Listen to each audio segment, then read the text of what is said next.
What's up, everybody? Welcome to Kinda Funny Games Daily for Tuesday, September 17th, 2019. I'm one of your hosts, Greg Miller, alongside DC Universe Online's SJ Mueller. Yay! Hello. Hello, how are you? I am good. I'm excited to be here. Are you really? Yes. Because you were talking about energy levels being all over and the coffee and everything else. Yes, for people who don't know me, this is what I live off of. Yeah, so I think you're in good company here at Kinda Funny. Yes. Before we go any further, important to point out, ladies and gentlemen, that yesterday, of course, the computer died. Hard drive exploded. We had to do this. Kevin pulled it together. Yay, Kevin. This morning, Barrett walked in here and the soundboard had exploded. Kevin had the morning off? Is that what it was originally? He was coming in late. So Kevin ran in earlier and now is taking apart the soundboard. We are late because of that on Twitch, and there's a possibility your audio might not be the quality we usually try to give you on Kinda Funny. Barrett's over there riding the ones and twos or whatever the hell. I don't even know what they're doing over there anymore. There's wires all over the floor, but they made it happen. Good job, Barrett. Good job, Kevin. Again, round of applause to you guys for making this happen. SJ. For people who haven't been obsessed with DC Universe Online like myself, what is your role on the project? I'm the creative director of DC Universe Online. So no big deal. I had to get that whole name of the game in there. Yeah? So my PR person is happy. Yeah, Joy's like that. I understand. No, totally. So what does that mean? It means that I basically kind of drive the team forward, or as I like to say, I lead. The team forward, because driving just doesn't sound like a nice way to motivate people. You're sherping them. You're walking with your giant stick, right? This is where DC's going. And alongside the executive producer, Leah Bowers, we essentially we identify because the game's been out for several years. Quite a while. But I like to remind people that it's not like it's the same game that it was years ago. And we'll talk about that later today. Yeah. But the idea is it's almost like new games updates, multiple times a year. Yeah. And somebody has to come up with those ideas and work with DC to see what's right for the game, and that's what we do. So no pressure, no big deal. No, it's just. And that's the craziest thing about it is that here I am, what feels like a decade later, still talking about DC Universe Online. Because don't get me wrong. Yeah. I'm happy about that. You know how much I love the game. Me too. I have a job still. A rarity in the video game industry to be around this long working on the same game, doing the same thing. But I mean, huge stuff for you. Obviously, you guys launched on Switch this year, just a couple months ago, right? How's that been?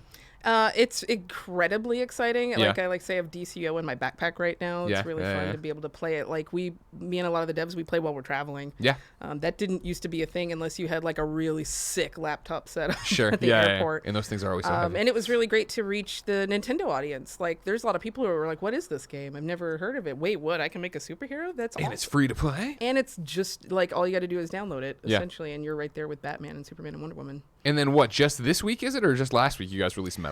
Last week, we released Metal Part 1, because it's an episode. That's what we call our DLC content packs with maps and all sorts of stuff like that, new content update.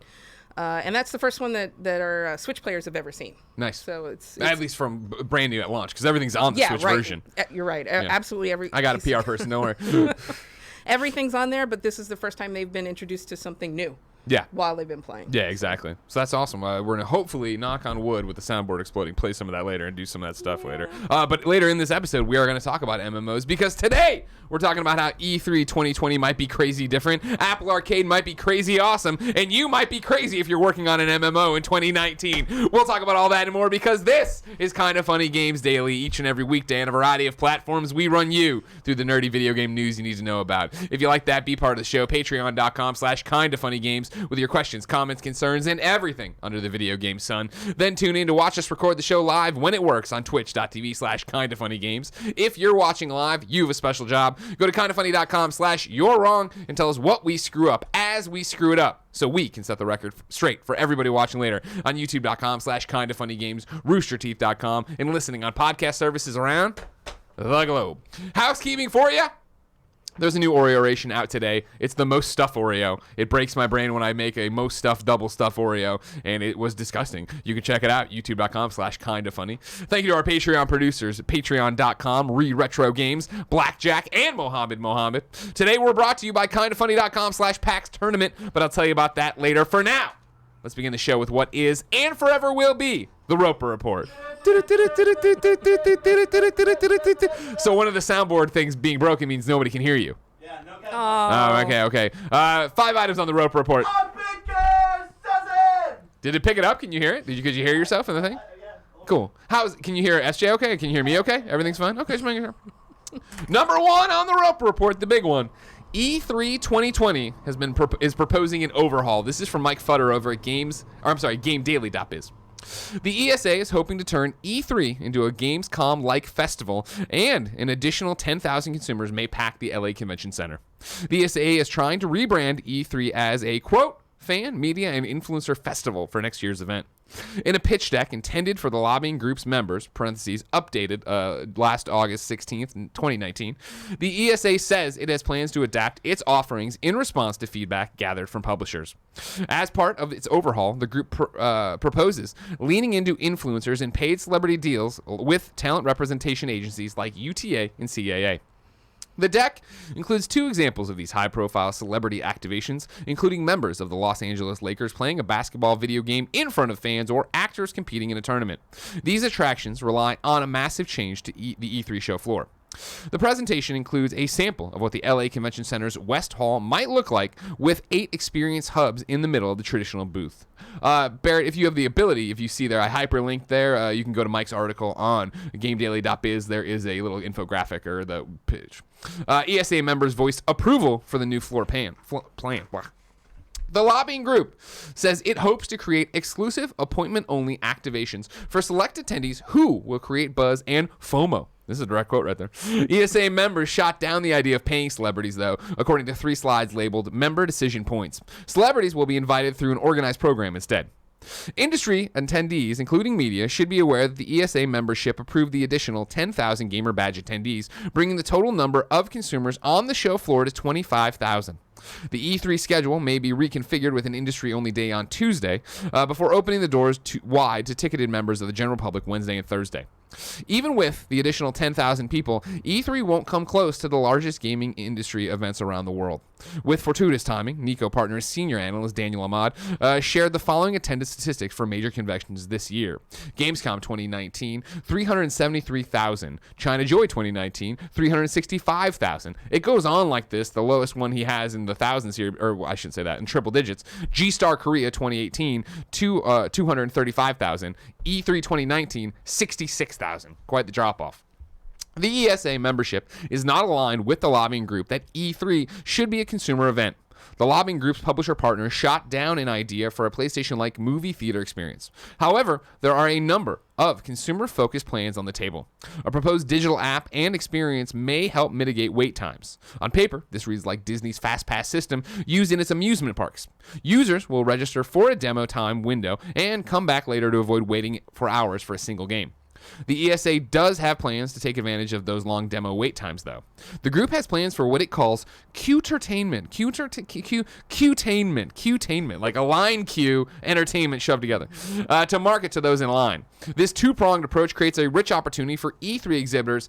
Either they will have access to consumer data captured through the app, which I know I can trust the ESA with, that's Greg Mueller talking, or have a captive audience as people wait in line for demos. None of this fixes the core problem, though. Publishers, ESA members, don't need the LA Convention Center to reach media and influencers.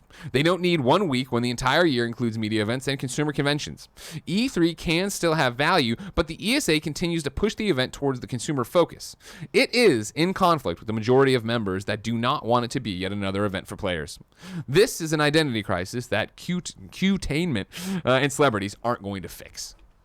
A lot of words there, SJ. A lot of talk from Mike over there. What's your takeaway from what they propose to be E3 2020? So I totally understand where they're coming from, in the sense that, because like game development as a whole is I think we work with our communities and our consumers more directly than a lot of other industries, so it makes sense that we want to bring the consumers in on everything we do. Yeah. But as a game developer, it actually is this kind of special time when developers, publishers can make time for each other. It's kind of weird. Like, I was able to meet with a lot of press one-on-one and get, they were the first people to ever play DCO on Switch. Yeah. But if it was a big hyped event with all these celebrities and stuff, they may not have had the time to actually sit down and play these games. However, I totally dig the idea of we're gonna call it cutertainment. I think it's Q-tainment. Q-tainment. Yeah, we're gonna call it Q-tainment. Because that works really well in amusement parks. Like, Sure. I love like the experience of standing in line for 2 hours not sucking. So I'm kind of behind that. But that being said, I also just don't want to hear the same thing on repeat for like 4 hours. So. I mean, there's a lot of interesting, good ideas there, right? Like. The Q-tainment thing, okay, like keeping you entertained. An app that makes sense is great. You know what I mean? That's what I saw at PAX West this year, where Snowbike Mike wanted to play Predator Hunting Grounds over and over and over again. And I was like, "Why are you waiting in line?" He's like, "No, there's an app. The PlayStation. You go through. There's an RSVP system. You just get in there. You get in there, and you go and play when it's your time period." That makes a lot of sense because I hate. Since they've opened E3 to the public, it's struggled with its identity, and I think it still is struggling with its identity. And it definitely hasn't put the consumer first. And again. Is that what E3 wants to be? Right. That's a different conversation. I hate walking around the show floor, getting stopped by a Kind of Funny fan who's hugging a wall in a line. I'm like, oh my gosh, what are you waiting for? Oh, we're going to see Watch Dogs Legion. Awesome. How long have you been waiting? An hour and a half. Yeah. Like, why'd you paid all this money to come here and you're just standing here and you're going to see, maybe 4 games throughout the entire show? That sucks. That isn't what I want, nor do I think what the ESA or E3 wants the consumer experience to be there. So making that move is great. However, you look at that, and we're going to do these influencer events and celebrity events and all that stuff. It becomes more and more. There was, for the first time ever, a legitimate conversation with Tim and I this year of like, should we go to E3? Like, does it make sense for Kind of Funny to go to E3, right? Like us, the lion's share of our coverage and what we're doing for the audience comes from, hey, we're going to do the streams, the watch-alongs, pre- and post reports. Here's what we predict, then analyze it afterwards with you guys as part of Gamescast or Games Daily. That is a far different experience than how it was this year of going down for basically one day, running around, seeing some games, doing 2 Gamescasts. If it becomes more and more a consumer-facing show, does it become more and more what PAX is? Where PAX for us is cool to go to, but we usually just send me unless there's some sponsored event we're doing. Because whatever, these are games that are going to eventually come through the office. We're going to see something maybe we already have. Yeah, and I think, they identified who they're trying to emulate, and that's Gamescom. And I get it. I know that, maybe this side of the world needs something like that. But it also turns into just another advertising festival kind of thing. And it's devs. More consumers will come, more consumers will turn in, but fewer devs may show up. Yeah. The PR teams might. Yeah. Because, I hit the floor, right before my flight was leaving, and I was like, wait, are we done? That's all of the floor this year? Yeah, it was a weird E3 this year for real. It's kind of bizarre in that sense. And so, I don't know. It's as somebody who after this E3 was like, they're definitely in a period of change. What's it going to be? This gets and sounds cooler, but it sounds like, again, to your point of like E3 usually is like, for America, right? The one place where everybody meets up and developers meet publishers and publishers meet with other people, and then the press is meeting with everybody, and you are having these moments of like, cool, we're all in this together, and what a cool bonding thing. We have GDC, but it's almost like GDC is more about the philosophy of games, and how to develop them and learning E3's from like, each other. E3's like, let me see, here's my wares. And like, hey, want to grab a drink? I got some ideas. That kind of thing. So. Yeah. It'll be interesting to see how it shakes out. Let me see. I had a question here from Jordan Deeb. Let me see. I think we covered it. I don't think you have to worry about it. So we're going to move on to number 2. This is Apple Arcade is looking good. This is Mike Fahey over at Kotaku. While the $5 a month Apple Arcade subscription doesn't officially launch until Thursday, iOS 13 beta users can sign up right now and dive into new games from some of the best indie studios on the planet. With nearly 60 games on the device or the service so far, it's an overwhelming amount of entertainment all at once. Last week, Apple dropped a short list of games coming to the Apple Arcade for iPhone, iPad, Apple TV, and Macs. It contained 15 or so games, including new games and classic franchises like Rayman and Pac-Man, and an RPG from makers of Bravely Default, and a bunch of other cool-looking stuff. It was an impressive list, but it's nothing compared to the tidal wave of titles washing over early Apple Arcade players right now. I spent much of yesterday afternoon excitedly typing game names into our work Slack. Oceanhorn 2, the first part of the new Shantae game, Square Enix's Various Daylife, Mini Motorways, a new game from the makers of Mini Metro, Assemble with Care, a new narrative puzzle adventure from Us 2, makers of Monument Valley, Clay's Hot Lava, an action game that I've been waiting for since 2016, Earth Knight, that cool dragon running game from the Nintendo Switch Indie Direct. Many exclamation points were used. When I loaded iOS 13 beta yesterday afternoon, there were 53 games available to download and play. As of writing, there are 59. Apple plans on having more than 100 available in the coming weeks. Thank goodness for my 512 gigabyte iPad Pro. I have so many good things to play right now, I don't know where to start. I'm just going to play everything and see if I can't come up with some sort of guide to help folks navigate the already crowded service once it launches wide later this week. SJ, are you excited for Apple Arcade? I'm confused by Apple Arcade, mostly. I haven't, other than this one article, I haven't heard that much about it. So I'm kind of wondering, like, what the, of course, this is me putting on my game developer hat, but, like, what's the business model behind it? Yeah. And which games get that, which games don't? Are some games developed for it specifically? Are there buy-in, is there opportunities to purchase in-app? I don't quite get it. Do you have any insight in that? From what I understand, right, is that this is what they announced at the event yesterday, that all these games coming there are mobile exclusive and subscription service exclusive to Apple Arcade. Kindoffunny.com/you're wrong if I've got any of that wrong. I believe that is what set we y'all came up away. for that. So Yeah, get them. Good job. There you go. Good job. Thank you. I like letting them be a part of it. It's that idea that, like, how Sayonara Wild Hearts was for the longest time. I played it on Switch at GDC, right? Mm-hmm. That is still a game that's coming to PlayStation 4, still coming to Switch. However, Apple Arcade, I think it means that it won't be on Google Plus, and it also wouldn't be on Xbox Live Game Pass, from what I understand based on that. Nano Biologist has update to the... it's about Sayonara Wild Hearts. Oh, okay. Hold on a second. This isn't a year wrong. This is more context and information, which I appreciate. Nano Biologist says, update to Apple Arcade being launched early. This is digitaltrends.com. On September 16th, Sayonara Wild Hearts developer Simogo shared that it had no advanced knowledge of the soft launch for Apple Arcade and stressed that those accessing the game early should not spoil it for anyone waiting for the official release. The studio also said that it was likely not the final version of the game, so there could be a patch coming from the official release date. Well, I'm sure that's a nightmare for them. That would freak me right out. Yeah, hold on. I want you to be nice and close to that mic. You get close to that mic, Sorry. all right? You're Me and the mic scaring need- me over need- there. We need already to be have audio friends. problems. I can't have you leaning back here doing the show, all right? That would freak you out as a dev? Yeah. Yeah. Because, like, we so carefully curate that first experience for people. Yeah. If somebody, lifts the veil before we're ready, it Sure. can be very startling. And I, it's interesting, actually. I wonder how many people are in that boat, because I noticed hold on, we're jumping around. Upcoming new dates, right? It was that Mosaic put out a press release. It wasn't from Apple, but it said Apple has revealed that Mosaic will be launching on its upcoming Apple Arcade subscription service, which I found interesting verbiage. Has revealed. Exactly, because Okay. I had seen something similar to this from the Sayonara Wild Hearts team. I didn't see the actual article though. Interesting. A side point to all of this though. Yeah. Apple Arcade itself, when they announced it, I thought, and I'm talking about way back when they were like, whatever, bunch of iPhone games I don't care about.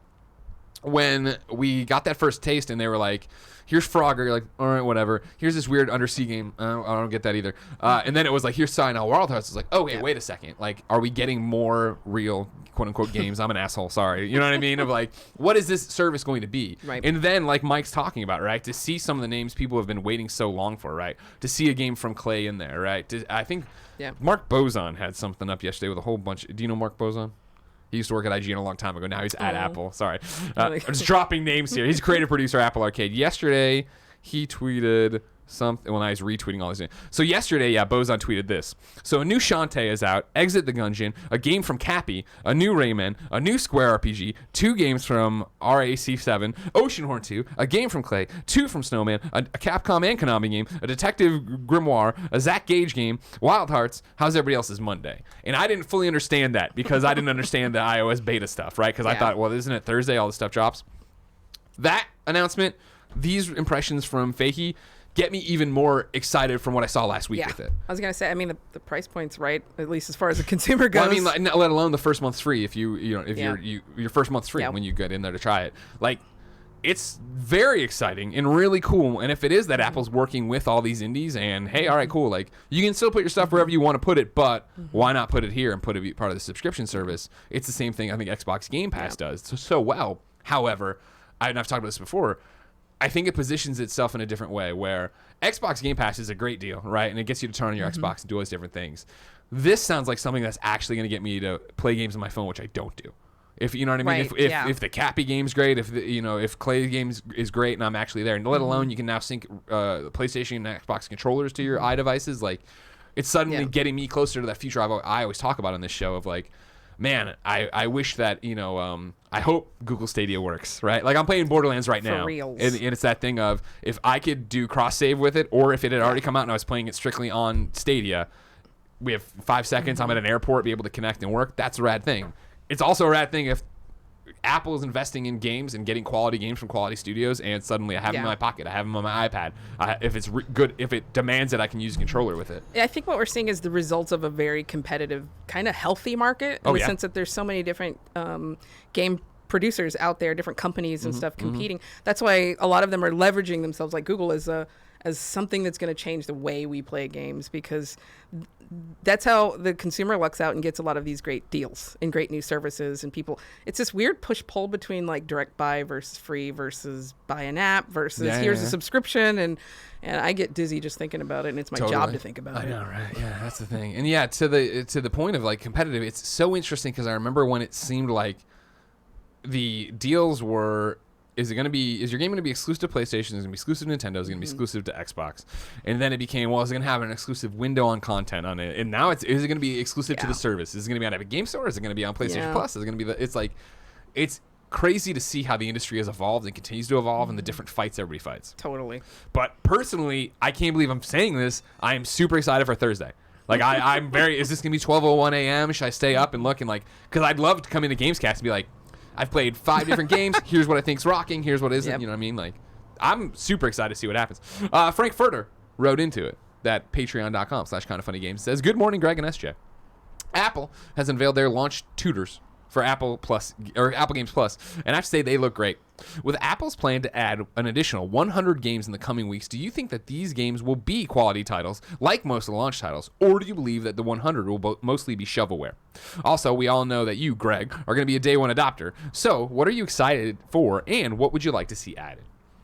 Great question. Yeah, and the first thing that I thought of when I heard that is big companies like this, I don't think that they would put all of the infrastructure and development work into it to just have it be like a one and done kind of thing. Yeah.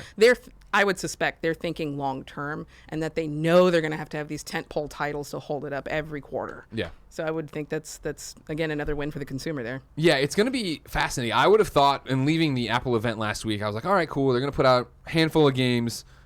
Some of them are going to be this Frogger thing that I won't ever touch, or that weird Undersea game, but I will get a Sayonara Wild Hearts every so often. And my argument was, as long as I'm getting one of those every month, that there's a reason to keep the subscription going, I'm happy. But yeah, when they're like, now it's going to be 100 in the coming weeks, as Mike says, there's 59 up already, then you get into this thing of, cool, if we're trying to hit 100 in 2-3 weeks or whatever, how are they all good? And like, again, like, it's Bozon's team who's working on Apple Arcade. He knows games.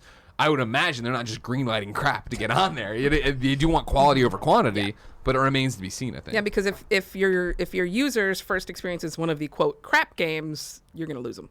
So they don't want to have too much filler like that. Exactly. And then for what I want to see out of it, I want to see at least once a month a really awesome game out there, right? I want to see things like Florence on there, which I fucking adore. It reminds me a lot of games as a service, or MMOs and stuff like that, because sure, every day can't be an episode or DLC release or a content pack. So there's stuff that's not as amazing, but you have to continuously drop those amazing things to keep your people. Yeah. And I'm excited for the first game where I'm like, I start on my phone, I'm like, man, I got to get the iPad Pro and I got to get a controller. Like, that's what I want out of it. I asked for help on this. Nano Biologist wrote into kindoffunny.com/you're wrong and says, Apple games on Apple Arcade are considered exclusive on mobile stores and will be exclusive to the service. Okay.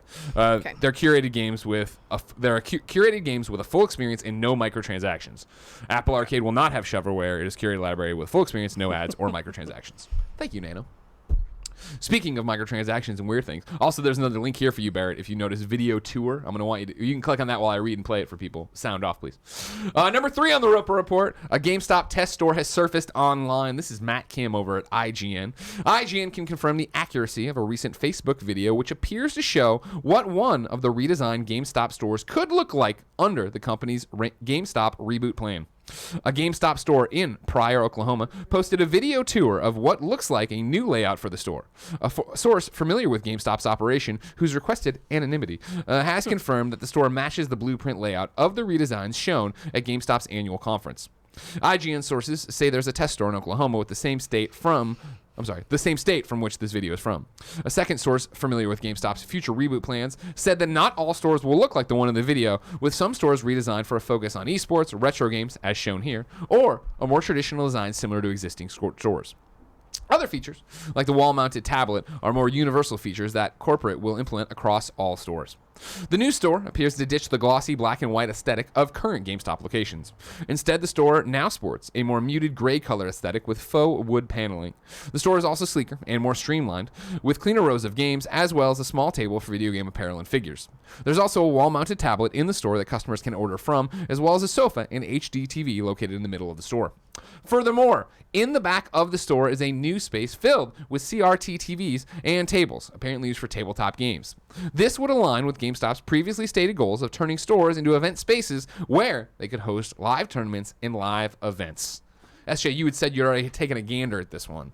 What do you think of this layout for GameStop? The front of it reminds me of a GameStop from 20 years ago, and it was very business. Come get your games, trade games with us, and stuff like that. The back end of it, I used to manage a comic book store a bajillion years ago, reminded me of what every comic and game store has turned into is a social space for geeks and nerds, and I mean other people are welcome to, I guess, but to get out of here. To just like in online games, we want to connect people. Yeah. The stronger the bonds, the more they're going to play, the more packs they're going to buy and things like that. But it seemed small to me. Like my experience from running that comic book shop is it fills up fast when you have people excited about playing the latest Magic or whatever. And so I think what might happen, and I don't know why I'm just speculating here, is it can scare off the passersby. Sure. The mom and dad that are like, well, Jimmy really likes the Mario, you know, and they're going to walk in and walk right back out. Yeah. But maybe they don't want those. That's not who they're looking for anymore. They want to be a hub for us. This has been the struggle, right, for GameStop. Yeah. And I thought, we've chronicled it here on Kind of Funny Games Daily since the stock price started going. They couldn't sell the company. They were, all these different things. Now the reboot planned the layoffs.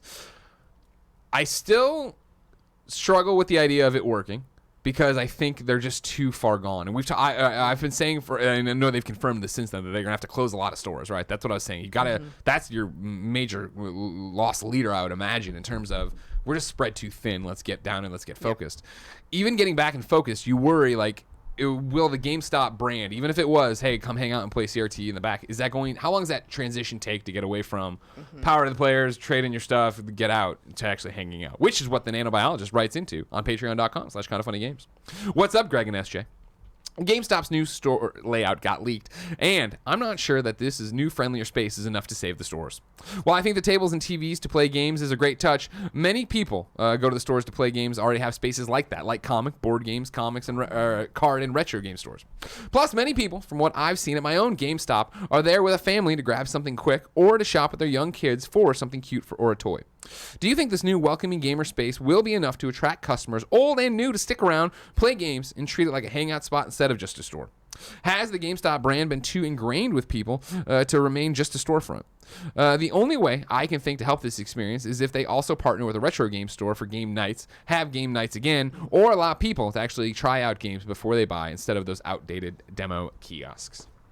I think what also they need to do is, if you're listening, is they probably are target areas of the country that don't have those types of places, and you're going to have a staff that has a passion for it, to constantly creating content. I'm from Austin, where Alamo Draft House, that's their home, and it took years and years of them just having a passion for what they do to create all of these events and contents and Friday nights, David Bowie night or whatever. And they need to do the same thing there, or it's just going to turn into like a whiteboard where they write in what's happening and today. That's where I struggle with it, right? Is that Alamo's a great example of somebody who started small, found a thing that worked, and then was able to identify where to go with those locations to make that actually happen, and where like a Weird Wednesday showing or Terror Tuesday is going to make sense, right?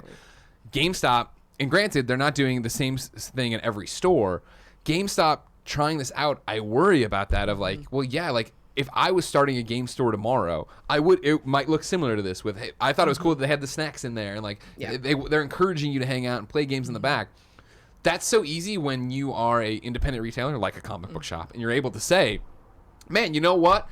Everybody's loving Borderlands. We're going to bring in some TVs in the back and play Borderlands. Or we're at Smash Night. We're doing just Smash Night like the bar on the street does. Like, that's easy. When you have to go through corporate, and I'm not even and I'm not taking a shot at GameStop, just in general, having a corporate structure, that shit has to get approved. And so Yeah. does a Smash Night in Oklahoma play the same as a Smash Night down at the San Francisco Stonestown? Yeah, and since it's GameStop, they'll probably have to get the lawyers involved and all of that fun stuff. And that's where it gets really sticky of like, this is a cool idea. When I was pitching it, earlier in the year when we were talking about all this stuff, this is what I was saying of like, you need to go back to that comic book shop vibe of it's a place to actually hang out. I think, to Nano Biologist asking if this would actually work, I think if they were to do it at the mall down the street, it would work. There's a high school right next door. There's kids walking through the food court all the time.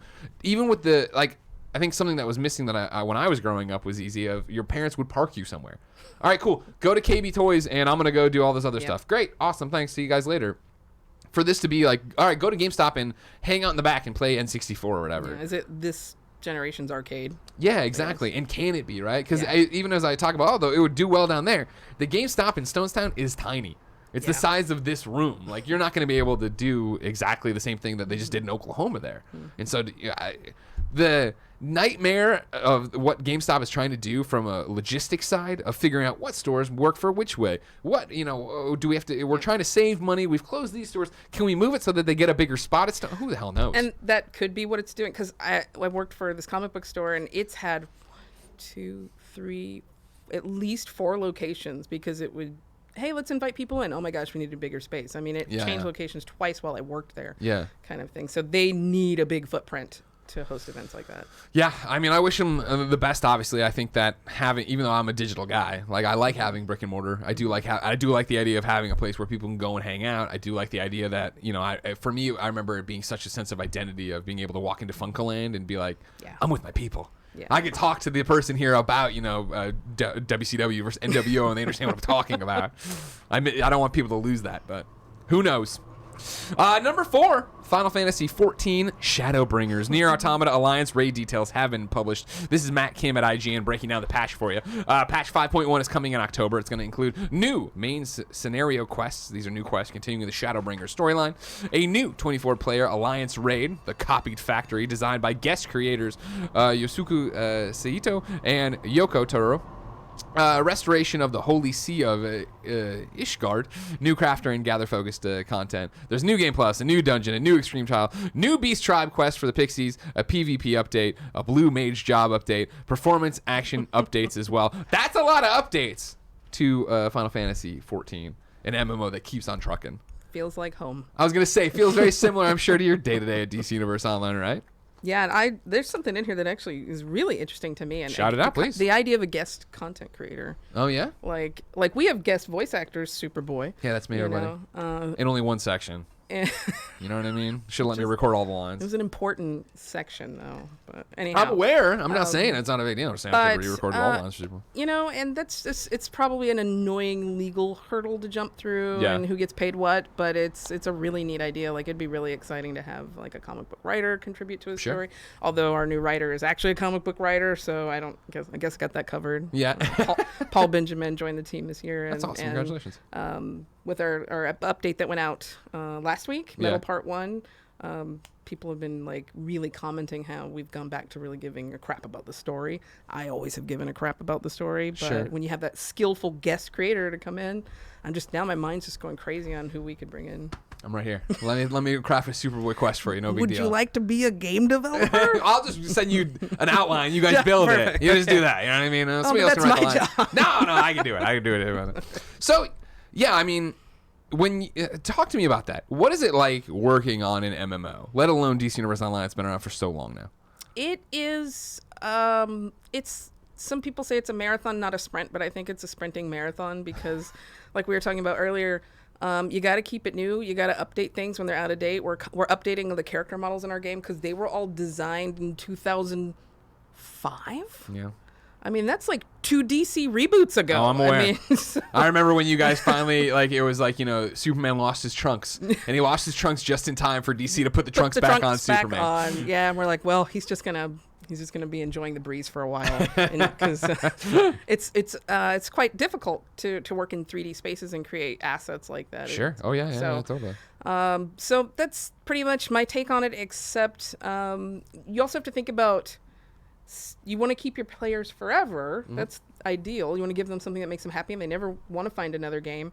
But you're also folding in like children that they were like little wee babes when the game came out. And so the way they play games isn't necessarily the way the first users played games. So trying to actually update the content models and how the game is played is actually really important too, which most game companies, they ship it and forget it. It's like, well, that's a lovely thing for the ages. Well, we don't want to be for the ages. We want to be current day to day kind of stuff. But that's got to be stressful. Right? Like, what episode number is Metal Part 1? 30. I mean, just you can say 30-something. 30-something. In fact, because that was my thing of like, 35. I forget when I picked up and really was into it before with Taylor the last time on PlayStation 4, right? But when I turned it on for Switch and I went through, I was like, oh my god. Like, it's like one of those things of like how much content has happened since I stepped away. And I want to say I stepped away in the teens. And the fact that it's more than doubled in terms of episodic content and storyline and stuff like that. Trex Light. I immediately went to his Twitch and I was just like, what is going on, dude? And he's like, oh my god, you're back. I'm like, someone needs to explain everything that's happening. I don't know what's happening in my skill trees anymore. I'm lost. Yeah. You guys, you have to change everything all the time. Yeah, because the expectation of MMOs 15, 20 years ago is completely different than today. Session lengths were like 8 hours back then, and now it's like maybe 2, 3, and then people are like, I got things to do, man. Got a life or another game or whatever thing's going on. About all of this, the Nano Biologist, apparently it's his show today, writes into patreon.com and says, hey SJ, welcome to Kind of Funny. As a creator of an MMO, I want to know what you think of other MMOs on the market. Not trashing them, but what do you think some MMOs have done right? Have you really liked features of have you liked features from ongoing and past MMOs that you wished were in DC Universe Online? I haven't played DCUO yet, but as a huge fan of MMOs, it's always been on my list and always intrigued me to play in a superhero world, similar to Toontown, where you'd be playing around a Disney cartoon world. So I do have the privilege of, if I saw something that I liked in another MMO, or a way of thinking, I just do it. Like, we aren't afraid to update our game. Like you said, sometimes it's a little startling when you come back, but we want the game to play for today's market. And I guess one example would be, when ESO did like One Tamriel, and they made like their whole game like level agnostic basically. We didn't go that far, but we made, it's kind of bullshit. Yeah, I can say that on this show, right? Oh, yeah, fucking curse it finally! Up. Yeah, don't worry about it. It's bullshit that the newest stuff we made in MMOs was always for, like, the highest level people. Yes, thank you. And so, like, we'd throw a banner up on Xbox or something that's like, check out Metal Part 1! And people are like, I would love to download in 6 months when I level up. Right. And that's not the way it should be anymore. So we have whenever we have new content updates, we have 2 versions. One is for the super high level people, and actually 3. Then one for the really ridiculously amazing players. And then we have one that's for everybody level like 14 and up. So like, it's essentially, if you started yesterday, you could play the same day. And so that's why I'm in a wonderful position, and that's one of the nice things about working on an MMO or any live service game is if you ever feel like you made a mistake in development, you have the ability to fix it. That's great. Most devs don't have that luxury. Yeah. So. Awesome. We're playing more today, probably. Twitch.tv/kindoffunnygames. If everything works with a soundboard or whatever. Kevin's over there with duct tape and a dustbuster trying to make it all happen. Number 5 and final on the Roper Report. Knights and Bikes is getting a TV series. This is Katie Mansfield over at the bookseller.com. Knights and Bikes is next in line for a TV adaptation. Tiger Aspect Productions has optioned the rights for an animated series based on the game and its accompanying spin-off book series from their creators at Foam Sword and Knights of, respectively. Tiger Aspect is best known as a production company behind projects like Mr. Bean and Peaky Blinders.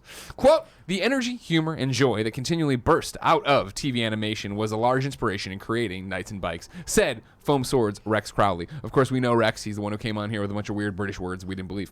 Not just in the way it looks, but also in the themes and tone of the game. It's a fantastically fun new development for us to be working with Tiger Aspect on a Knights and Bikes animated series. Knights and Bikes was kickstarted in 2016 by Media Molecule veterans Crowley and Mueller. The game tells a story of friendship between 2 young girls with very active imaginations and released last month to solid reviews. Knights of has published 2 Knights and Bikes spin-off books by Gabrielle Kent and with plans for more in the future. Nothing really to say except congratulations, Rex and crew. I love that game, as you guys know. I already own a T-shirt. No big deal. I backed it on Kickstarter a long time ago. Excited to see them continue to have success. I don't like these British people coming over here with made-up words, though. You know what I mean? What was it? Do you remember, Bear? Like, in it? No, yeah, in it. Don't get me started on that, Rahul. You know what I mean? You cowards. But they had like snoggers, snookers or something. I don't know. It was something about cops. It was something about cops, I remember. I'd call Gary Widow, but he hurt his foot, and God forbid anybody disturb me. You see this? He's over there on bed rest. Like, you twisted your ankle, Gary. Get off the couch. I digress. SJ, I'm excited to see the Knights and Bikes TV show, but it's still so far away. If I wanted something more immediate, say what came to the mom and grop shops, where would I go? I would suggest the official list of upcoming software across each and every platform is listed by the Kind of Funny Games Daily Show hosts each and every weekday.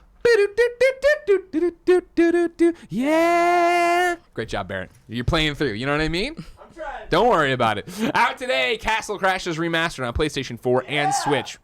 Barrett, very excited about that. Hasn't played it enough, I guess. You know what I mean? Should make Castle Crashers 2 already.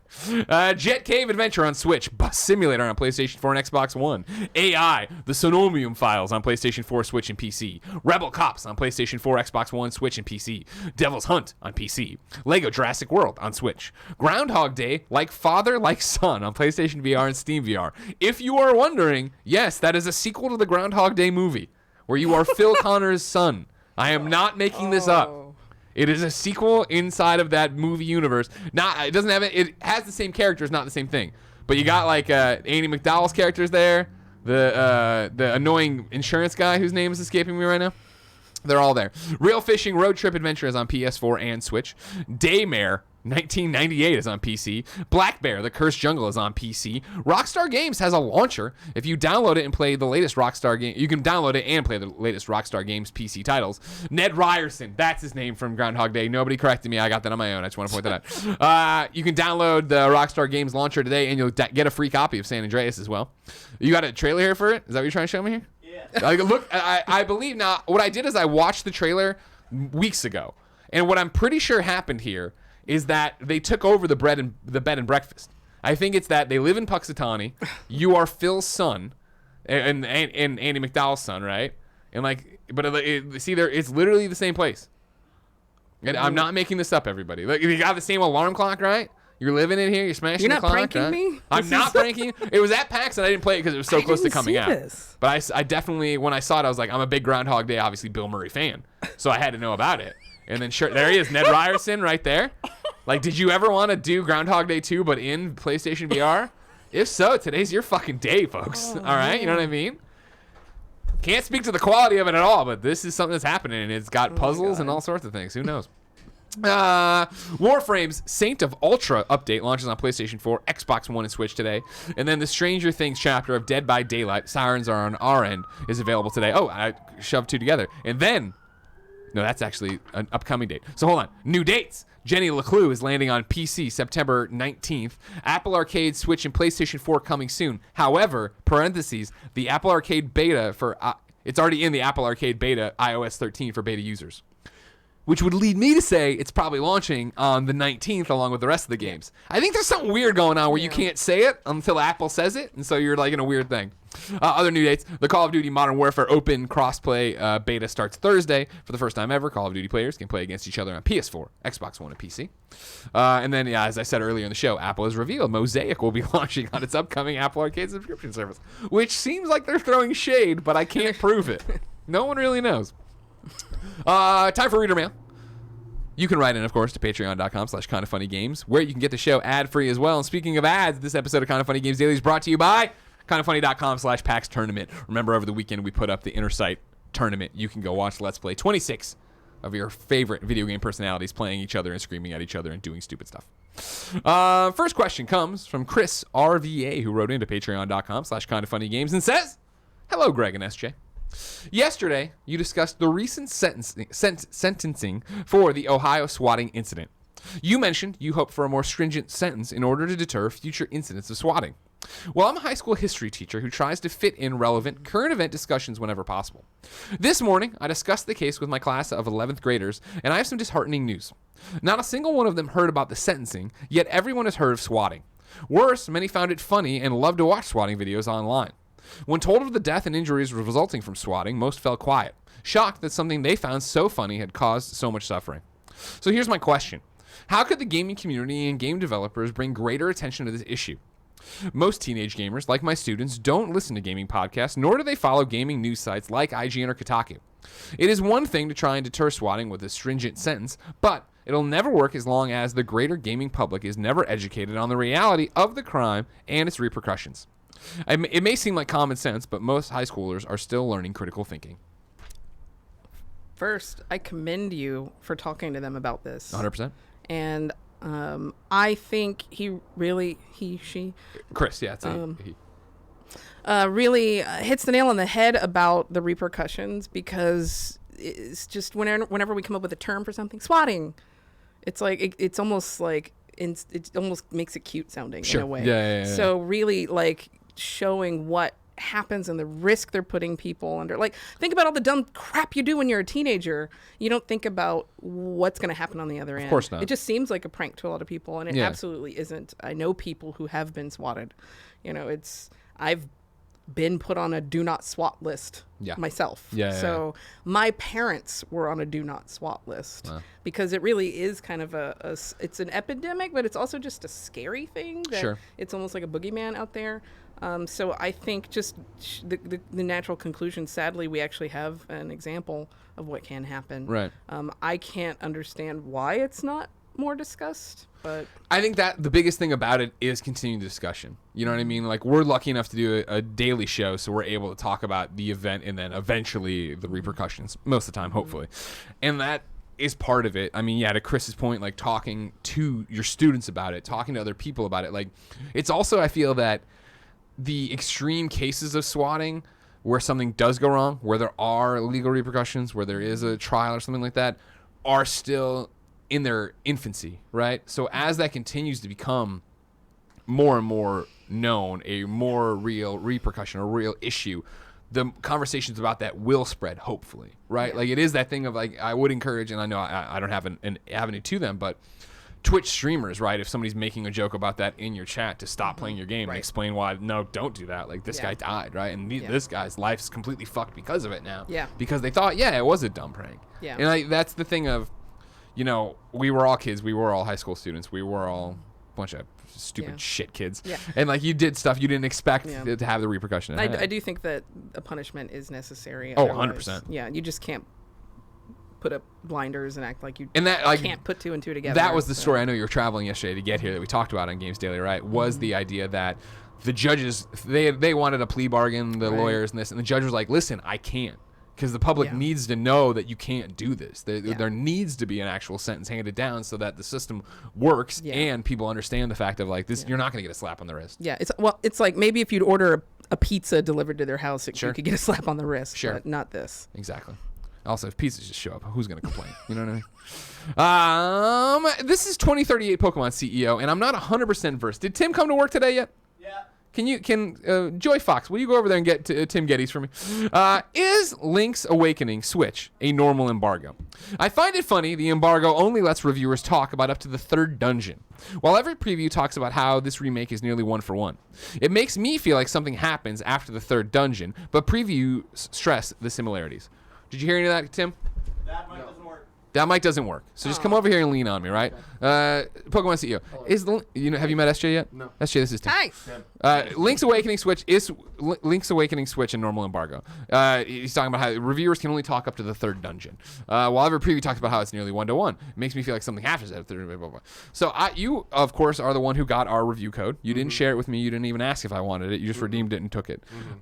Is that what it is? Is the review you can only talk to the third dungeon? Or is that the preview? I'm gonna be completely honest. I did not look at. I just saw the date. And I'm like, all right. All right, fair enough. All I looked at. I can go look at it now. Well, yeah, you can, but I think fine. Go away. You were worthless to this entire conversation. Nintendo is weird. That's all I'll say. Nintendo is weird, and Tim, here's the one thing I'm hung up on that I need you to talk about. Yeah. Just find out, is it the review? You can only review through the third dungeon? That doesn't sound right. I don't think that's right. Okay. Yeah, go check it and make sure that. For a preview, that is not rare at all to say, hey, you can only talk about this much of a game through this part. Yeah, please don't tell everybody everything. And even to your point of, like, even though it's a 1-for-1 remake, right? It makes I have not played it yet, and I don't know anything about it. But more importantly, I never played the original Link's Awakening, so I don't want it spoiled for me. So I think that even if it was, I always bring up I don't always. When Barrett and I did the Batman Arkham Asylum 10th anniversary live stream, one of my conversations was, that I didn't understand. Back in the day, I found it like almost like butting up against journalist ethics of when they gave me the code. One of their review things was like, you can't mention the Scarecrow at all. Like don't, and I was like, but he's one of the coolest things I want to just didn't even mention that he is cool, right? But of course, WBPR, terrible, awful people, just horrible people. And it was that conversation that, okay, I get it, but I don't get it, and like why? Like those embargoes, those things. Like Days Gone had one of like, you can't talk, please don't talk about it past this point. It's part of the agreement when you get a game for review. Again, that sounds really early and ridiculous over there that would be that early, but I don't know. Here's Barrett. I'm just adding my 2 cents of I don't know where they're getting this from because reviews for Link's Awakening aren't even up yet, so I don't know where they're getting this information from. So it's probably it's just a preview then. The old Lost Legacy review. come on over here. Andy, everybody's coming in, man. It's just woo. Yeah, when we did the Uncharted Lost Legacy review, and they were like, yeah, you can't mention like all the cool cameos or any of the cool shit that happened. It's like, well, that's all the cool shit. Like, what the hell, you know? All right, now, but Tim's back. What did you find out about your review or preview embargo? What are you talking about? Is the preview. Okay. The review it says up to the 8th dungeon.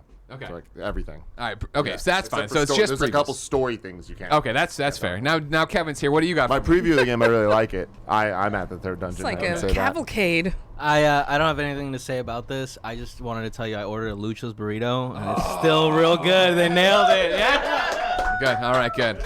I plan on taking you to Lucho's for lunch. So spoilers there. Oh, boy. The breakfast burrito is good if you want that. Little preview there. Just a little, just putting it in there. Just But putting it in he can't talk past level 3 burrito. He can only talk about the Okay. first 3 bites of the burrito and then go on that way. That makes sense. Final question comes back to Frankfurtter, who wrote into patreon.com/kindoffunnygames and says, good morning, Greg and SJ. I want to piggyback on Koi NC's question yesterday about what AAA games will perform well later this year in a slate chock full of hype. Sure, AAA games are great, but in recent memories, they have been disappointments. There are a bunch of remastered games coming out as well this year, including my favorite game of all time, Ni no Kuni. Where do we put some of these gems from the past in an already packed holiday season? We're getting Medieval, Yakuza 4, and Ghostbusters, to name a few. Do you think these games will be overshadowed by the shiny and new, or will they outperform and stand the test of time? Well, if it's anything like Hollywood, Yeah. there is definitely room, perhaps too much room, for remakes and nostalgia trips. So I think that they'll perform really well. Will they stay in our hearts and minds forever? I don't know. I think with these specific 4 games, Ni no Kuni, Medieval, Yakuza 4, Ghostbusters, talking about how they're going to perform is hard because Ni no Kuni is the game that's had so much juice. It was a Game of the Year runner back in the day when it came out at IGN. However, huge investment, and I'm not even using the Greg joke of it. Old game is old. It's hard to get people super stoked for an old game. So I feel like Ni no Kuni is going to talk to the Ni no Kuni audience, but I don't personally see that breaking out. It's very similar, I feel, to Catherine, where back in the day, we all loved Catherine. Yeah. They put out the Catherine remaster, version of it, and the people who loved it, loved it. There's a lot of interesting conversation about it this time around. And those are really art-forward games, right? So it's like let's redo the Mona Lisa. Well, why? And so it's that thing of I still haven't seen major shockwaves from Catherine. People aren't talking about Catherine nonstop, and I feel like Ni no Kuni falls into that thing. Yakuza 4 is on a little bit of a different trend because Yakuza's blown up so much since Yakuza 4 originally launched. Yeah. I think that coming out and being remastered is going to get people talking about it and sharing the GIFs and doing all that stuff. But I don't think it's going to blow up. As a Ghostbusters fanboy who loved the Ghostbusters game, I also think I'm going to talk a lot about Ghostbusters when I get my hand on it, but I don't think it's going to be outrageous and everywhere and in your face. Yeah. The one dark horse here, I think, is Medieval. Is that Medieval is... It's not a remaster, right? It's a remake. It is like Crash being remade. And I stand by that. I don't think there's that many Medieval fans. It's not going to be a Crash or a Spyro scenario. However, having played it at a preview event, I was like, I remember playing Medieval at the Walmart or Kmart kiosks back in the day and being like, oh, all right, whatever. I played this one and, went through the first world and did the boss, and I was like, fuck, this is actually kind of fun. And it is kind of spooky. And it is launching right at that Halloween time where it's like, I could see me giving that a couple nights and beating it and being done with it. Yeah. Cult classics, sleeper hits. Those are the ones that, I can see targeting and trying to blow it up and make it mainstream. Yeah. It's going to be very, very interesting. Stay tuned. It's time to squad up. This is where one of you writes into patreon.com/kindoffunnygames. Give me your name, username, platform choice, and why you need help in a video game. I read it here, and the best friends come and find you. Today, Arvel, Crynyd, of course, like Greg's comic book club contributor, needs help. And of course, he's been a best friend forever. He's that one guy who came really sick that one time. Like, he was in the hospital the night before, and then he came, like, with the flu to a meet and greet. And I was like, get the fuck out of here, Arvel. What are you doing here? Anyways, he needs help in real life. It's a real life scavenger hunt. He needs you to hit him up on Twitter at Arvel, ARVEL_CRYNYD. Hi, Greg and SJ. This squad up is slightly different than usual. This week I'm starting a 1-week vacation in Berlin, Germany. I wanted to do a city-based room escape puzzle scavenger hunt while exploring the city. It's supposed to be a multiplayer experience of up to 10 people, but unfortunately I'm alone. So, if there are some best friends currently in Berlin, I would love and be happy if anybody could join me and explore the city. Sorry, I got a hiccup in the middle of that. My Twitter handle is Arvel_Crynyd, CRYNYD. It's the first escape room pug I've ever heard of. Yeah? Pickup group. Yeah, of course, yeah. This is how we do it here each and every day. If you're going to be there, go see Arvel. I assume he's not highly contagious this time around with a flu or something. What were you thinking, Arvel? He's all sweaty. I was like, get the hell out of here. Don't talk to me. Don't touch me. What an idiot. You're going to kill us all. It's time for You're Wrong. This is where people write into patreon.com/kindoffunny.com/you're wrong and tell us what we screw up as we screwed up. Nano Biologist says we could hear Barrett. He was just a little muted. Nano Biologist also says you nailed it. Metal Part 1 is episode 35. You crushed that. Woo! Yeah, you know what I mean. Kebabs put this in as Miss News. Somebody tweeted at me earlier. I want to talk about it real quick. Miss News, Sony's own Shuhei Yoshida confirmed Japanese website on a Japanese website that they own all of Insomniac's past IP. Speaking to the Japanese publication, Yoshida's quoted as saying, SIE holds the rights to past Insomniac games work.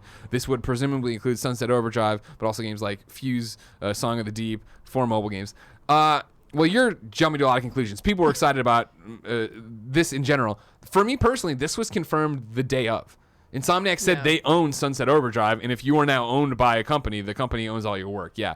However, and this would be a You're Wrong for another time, or if you can get it in quickly, Fuse was that EA thing. The EA might own the rights to that. And same Song of the Deep was the GameStop Game Trust thing. They might own the rights to that. I'm not sure those two in particular you call out. But for sure, we know Sunset's in there. What'll happen? Who knows?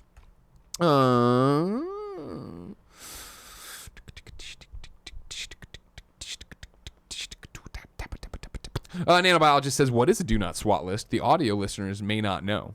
Well, I think the visual listeners might not know either, but it's when you call the police and you're like, hey, I exist online, which means people might fuck with me, and like if you ever get a call saying I'm holding people hostage, probably not me. Yeah, which it doesn't work if you do it. It works if the FBI does it.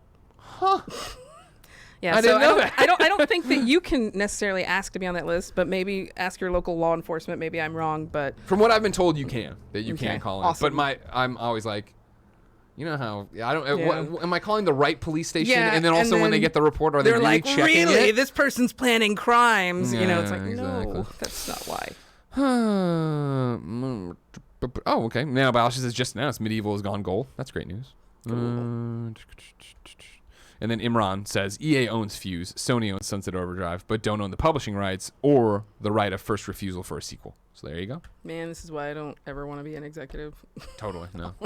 That's why I just want to, walk out in the street, get hit by a car. Turns out it's Mark Zuckerberg. Just gives me $1 gajillion and I walk away. Well, I hobble away. I guess I got hit by a car. I crawl. My legs are broken. You know what I mean?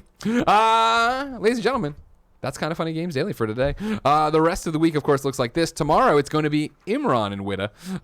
Then Thursday, me and Imran. And then Friday, me and Tim. Remember, Thursday, September 19th at 2 p.m. is the Kind of Funny Games cast. Patreon.com/kindoffunnygames. Tim, myself, Fran, and Imran. That's not it, though, for us, SJ. Knock on wood with our current weird streaming setup. That's not wood. It's some kind of wood, right? There's wood parts to it. All right. We're going to stream some DC Universe online this afternoon, 2 p.m. Twitch.tv/kindoffunnygames. If people are watching this later and don't want to go watch that, where can people keep up with you? I'm on Twitter, SJ_Nerd of Prey. I like that a lot. Movie's coming out next year. Are you excited for the movie? I'm tentatively excited. Okay, good. Okay, fair. And I think, obviously DC Universe Online's on Twitter. I think it's just DCUO. It is. Yeah. So you use Twitter a lot, huh? Very bad. Yeah, we do. We're on all the other stuff, but I use Twitter, so that's what's important to me. Yeah, exactly. Well, cool. I'm excited to play some games with you now and talk about this a little bit. You know what I mean? Get the Yay. inside dirt on what's happening. Yeah, with because these like there's things you don't know that you need to know. Okay, so good. you can play again. If you want to find out everything I need to know when I bring out either my Greg Miller Green Lantern on Switch, that's really low level, or Taylor Swift, who's now a Green Lantern, everybody. When I came back last month, I made her into a Green Lantern. Big deal here. It's like 900 hours of game time in it with her. No big Wow. deal. I mean, it makes sense. She's got a lot of willpower. Exactly. So, Ladies and dig it. gentlemen, until next time, it's been our pleasure to serve you.